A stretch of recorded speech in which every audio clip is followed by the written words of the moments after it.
40 से जायद मिसाइल दागने का दावा। कहा हदफ इसराइल और खित्ते में अमरीकी फौजी अड्डे हैं। कुवैती बंदरगाह के करीब धमाका।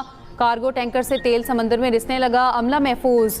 सऊदी अरब के शहर अल खर्ज पर 3 क्रूज मिसाइलों से हमला। सऊदी वजारत दिफा के मुताबिक तीनों मिसाइलों को फजा में ही तबाह कर दिया गया। कोई जानी नुकसान नहीं हुआ। आज़रबाईजान के निजवान एयरपोर्ट के करीब ईरानी ड्रोन गिरने से धमाका। अब तक 500 अमरीकी फौजी हलाक कर चुके। ईरान की कौमी सलामती काउंसिल के सेक्रेटरी जनरल अली लारिजानी का दावा। जहाज़ों को तहफ़्फ़ुज़ देने के ट्रंप के बयान पर ईरानी पासदारान का चैलेंज। ट्रंप अभी तक हुर्मस खोलने के लिए जहाज़ न भेज सके।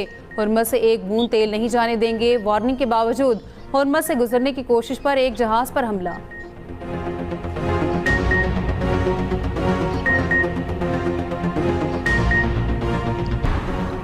ईरान का तुर्की में भी मुबैना बैलिस्टिक मिसाइल हमला। तो